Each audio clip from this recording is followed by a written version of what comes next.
Hello everyone and welcome back to my channel. In today's video, I'm here with our little friend Pink Yoshi. I used to be obsessed with Mario Kart and I was always choosing Yoshi for my avatar, and with his little motorbike, I think it was the fastest. But yeah, I was obsessed with Mario Kart, so I've been playing that game for so long. And yeah, so I'm obsessed with Yoshi, and yeah, I have a little Yoshi here, and in today's video I'm going to build a suburban family house. Why?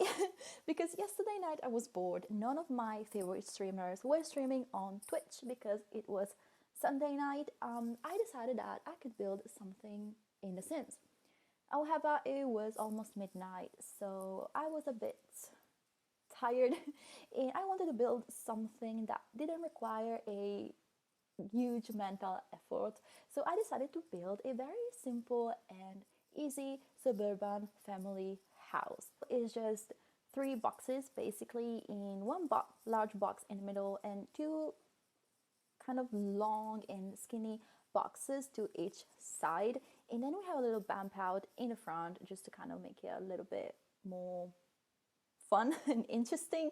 And also in the back we have a little bump out too, which is basically where the sliding door is gonna be. Also, because I thought that because The Sims 4 went free last week, we might get new people now who are just started playing the game and are not very familiar with building houses in The Sims. So I was like, I might build something easy, just maybe for them to kind of get inspiration from. And I don't know, that was the idea.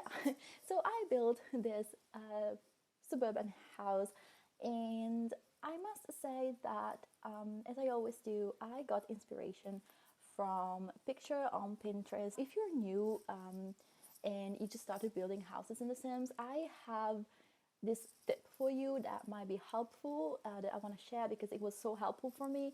Always when you are building a house in The Sims, always try to get an inspo pic. You don't have to follow that pic like 100%. You don't have to like replicate the same house, but just to kind of have an inspiration. It's easier. It makes things easier. Trust me. Especially if you're new, as I said.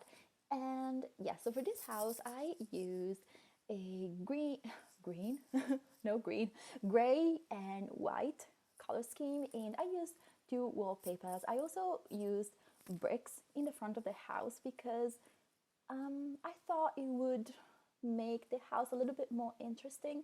Sometimes, tip number two, sometimes when I feel like the front of the house is a bit plain and a bit boring, I add a kind of textured wallpaper, which could be bricks, could be stones, but that helps to make the house a little bit more interesting and a little bit more better looking in the front, and which is what we care about the most.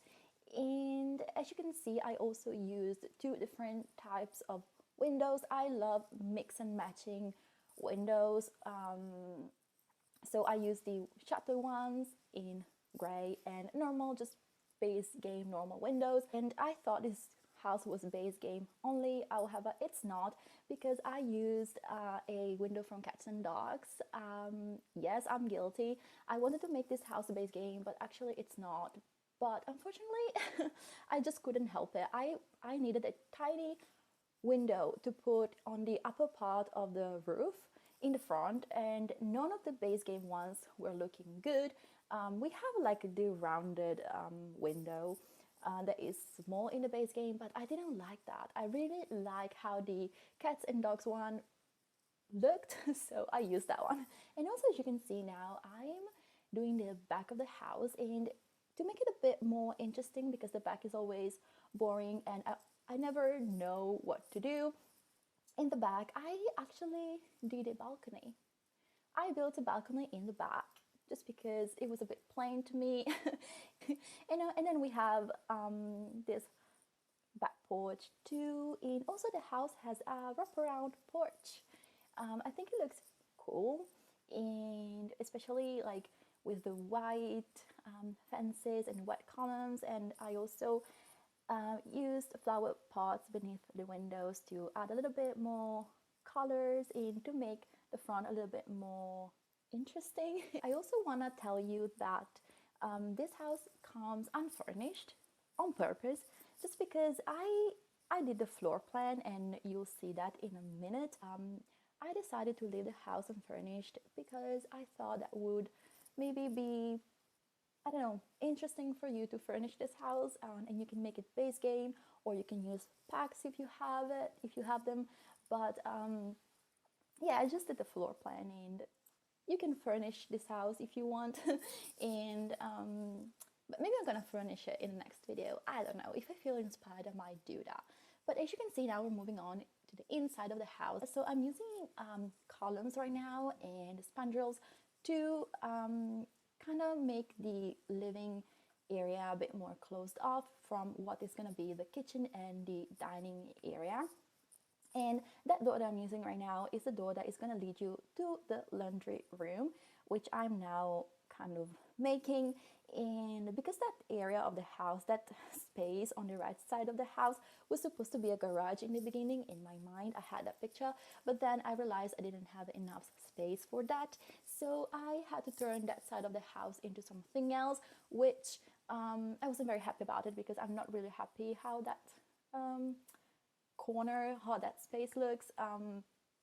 But yeah, as you can see now, I'm actually doing like, I was like, I don't know what to do with this side of the house, so I was like, let's move on to the upstairs of the house, and I'm doing the floor plan for the upstairs, and that's gonna be the ensuite bathroom. And now I am making the master bedroom, which is the one that has a bigger door. Just to kind of make it clear, it's the master bedroom with the bigger door.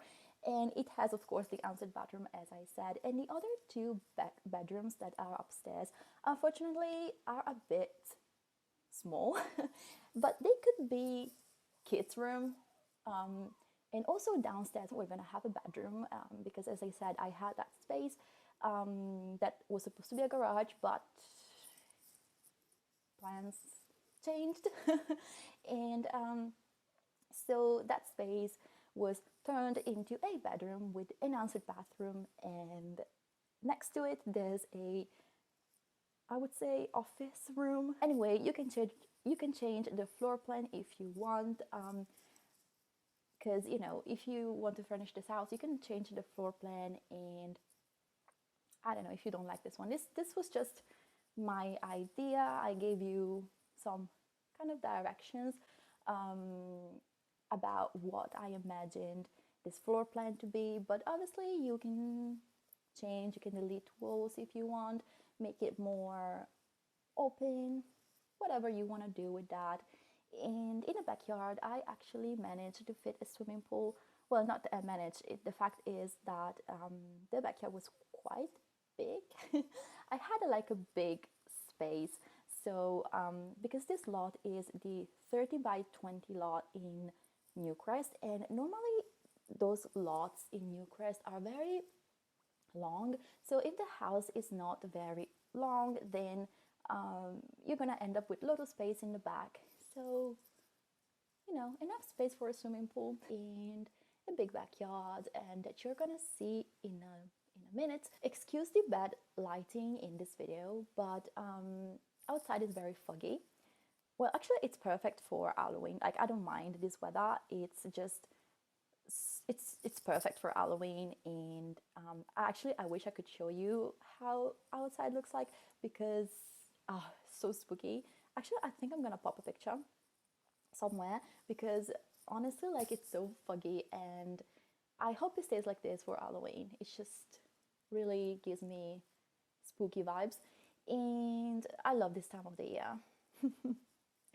I'm living for it. I'm sorry.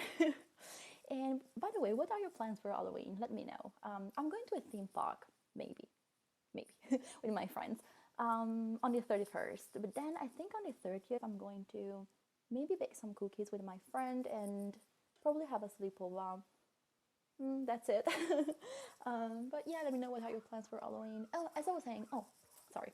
I got lost. I wanted to say that I'm recording a video and the lighting is bad, but I really wanted to record a video and not do a voiceover as I did in my previous video, because doing a voiceover is a nightmare. So let me tell you, I am editing my videos on iMovie, and when I record the voice over for my speed builds, I basically I record the voice memos on my phone, and then I send the voice memos to my computer and upload them on iMovie. The thing is, when you actually record a voice memo, you actually record in general for a speed build, you need to cut some parts out, because obviously maybe you make mistakes and you don't want to include them in your video. The thing is that when you cut voice memo in iMovie and you try to merge two voice memos together in iMovie and then kind of put everything together with the video, what happens is that basically the part that you cut is not completely cut out of the voice memo. It's just that when you merge two voice memos, you can still hear in the background that part that you cut. So basically it's not like when you cut a video, then you don't hear the voice anymore. You just hear it in the background, and I don't know why. So excuse me, really excuse me, if in my other video you're gonna hear some weird voice in the background, that's just my voice, and that's some kind of little part that I cut out of the voice memo that somehow you still can hear it. So that's crazy. That's why I don't like iMovie too much. I don't think it's a good app for editing. I'm sorry if I'm gonna hurt your feelings. I'm sorry if you like iMovie, but I don't think it's a good app for editing. Also, when you want to crop a video, it's just very hard because the cropping frame, you can't choose the size of the cropping frame. iMovie gives you that. It's a default, so it's very annoying. Anyway, we're coming pretty much to the end of the speed build. We're coming to the end of the speed build. And I'm just adding some final touches, a couple of trash cans and some more flowers in the front of the house. And I really like the pathway that I made with tiles. I mean, the front is not, we don't have much going on in the front, I must say. It's very, very simple. I usually do much more in the front, I have to say, because I like the front of the house to be like very pretty and full of flowers and plants. However, for this house, I kind of imagined like that everything is kind of very clean looking, so we have this pathway which goes all around the house. Yeah, that's pretty much it. So I hope you guys liked the video. Don't forget to share, like, and subscribe to my channel. I'm also gonna leave my social media accounts in the description below. So if you want, please drop a like on my Instagram, or I don't know, on TikTok. Follow me on TikTok, and I post speed build videos on TikTok too. So I hope you guys liked the house, and let me know what are your thoughts. And don't forget that this house is on my gallery. I'm gonna leave my gallery ID in the description below too. So if you like this house and you want to furnish it, and you can download it and you can play with it. And that's pretty much it. So I'll see you in the next video. Bye!